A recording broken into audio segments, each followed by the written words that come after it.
Maulang hapon sa inyo mga ka-George. For today's video, samahan nyo kami. Pupunta kami dito sa may Eco Park. Intayo pa Sharon, iti kinapintas, project iti barangay nito Ariston East. Unahin na po natin dito sa multipurpose building kung saan mayroon po tayong dalawang ring. At minsan kung may mga dumadayo na may mga dalang bola, ayan dito po sila naglalaro. Minsan din po naglalaro din po sila dito ng volleyball. Mga mahihilig or mga nagtitraining ng mga larong basketball or kaya volleyball dito po sila nagpupunta. Sa mga gustong pumunta or maglaro, pwedeng-pwede po rito. Pero paunawa po at paalala po sa mga dumadayo or mga taong pupunta at maglalaro dito, panatilihin po nating malinis yung lugar para po kaaya-ayang tignan sa mga gustong dumayo o mga gustong pumunta at mamasyal dito. Dahil nakikita nyo na po naman po na malinis po yung lugar. Magdala rin po kayo ng mga lagay ng basura kung may mga baon kayong pagkain. Ilagay na lang po sa tamang lagayan yung ating mga pinagkainan. At kung may mga maliliit kayong bata or toddler, meron din po tayong playground dito. May swing at saka may slide din rin po dito. Pero dapat bantayan pa rin po natin ang ating mga kids. At syempre po, yung mga nanonood sa mga laro, may mga upuan din po na available po rin dito. Kaya po makaka-relax din po yung mga manonood at yung makakapagpahinga din po yung mga maglalaro dito. At ganito po kaganda, kalinis ang aming barangay. Dito lang po sa Ariston East. At ngayon naman tutungo naman po tayo dito sa pinakalikod kung saan ang project po ng mga 4-piece. Ayan, may mga tanim din po ang mga 4-piece dito. Kaya halip po kayo at tignan natin. Tuwing Sabado po ay naglilinis ang mga 4-piece dito kaya malinis ang ating Eco Park. At syempre, hindi lang po yung mga 4-piece ang mga naglilinis dito, kundi ang ating mga barangay tanod, kagawads, at lalo-lalo na po ang pinakamasipag naming kapitan dito sa Ariston East na laging nandito, naglilinis, nagtatanim, ayan. At dito rin ho sa gilid, dito po nakalagay yung mga yung segregation area po din dito po sa gilid. Yung mga nakahiwalay po, nakasako-sako ho ng mga plastic bottle, mga lata, or mga bakal, dyan po nakalagay. Dyan po lahat nakalagay yung mga nakokolekt. At tuwing Martes po, yan sila nagko-collect ng mga nahiwa-hiwalay na po na mga basura gaya na po ng plastic bottles, kung ano-ano pa po dapat kailangan po hiwa-hiwalay. At syempre hindi mawawala dito sa ating Eco Park ay mga puno, ayan, mahalaga po yan ang puno. At may CR din po ang ating Eco Park. Kaya yung mga gustong magpa-party, pwede rin po dito. Basta po maging responsable ka po sa lugar. Ayan po, yung lalo na yung mga basura. Ayan. Dati po meron po ditong fish pond kasi tinanggal na po. May mga tanim din po dito sa gilid-gilid na mga papaya. Hindi ko na po napakita. Meron din po mga katulay. Hindi ko po alam po sa tagal sa katulay.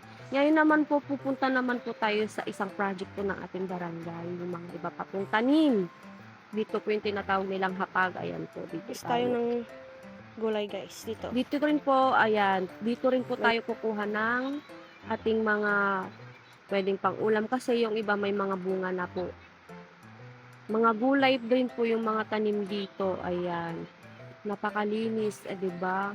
Kukuha po tayo ngayon ng patola kasi marami pong bunga yung patola. Tapos biglang may nakita rin po kaming mga talong. Ayan. Kukuha na rin po tayo at mamimigtas na rin po tayo ng mga talong. Yung iba pa po, wala pa pong mga bunga yan. Ayan. Sakto wala kaming ulam, kaya naman kukuha tayo at manghihingi na tayo ng ulam na gulay dito.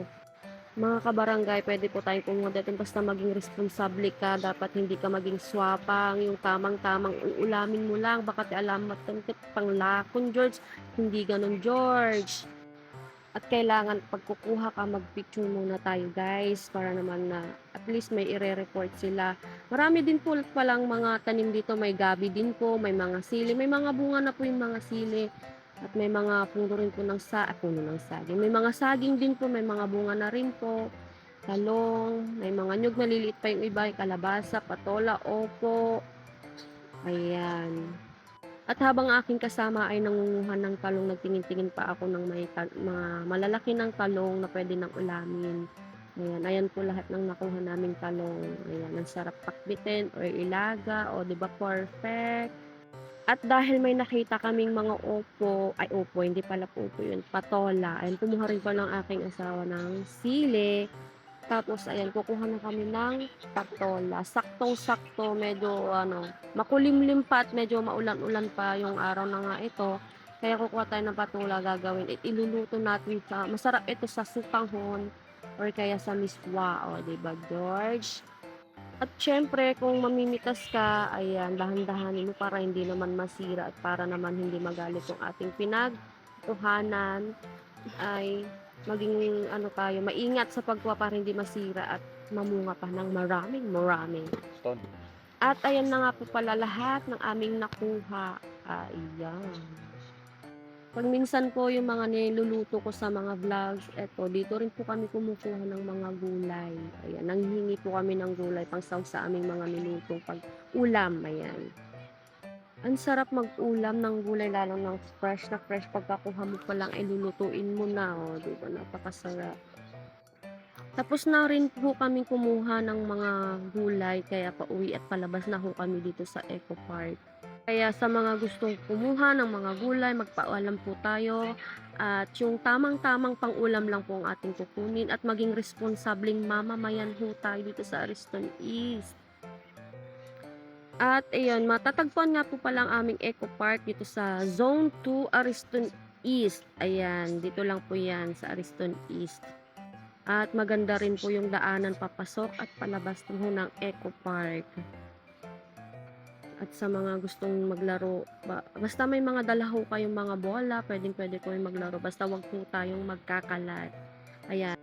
At sa mga gustong mamasyal, ayan po yung nakalagay doon sa may poster. Hindi po mahirap hanapin po yan. Ayan po, Eco Park Barangay Ariston East. Ayan, salamat sa panonood. Bye!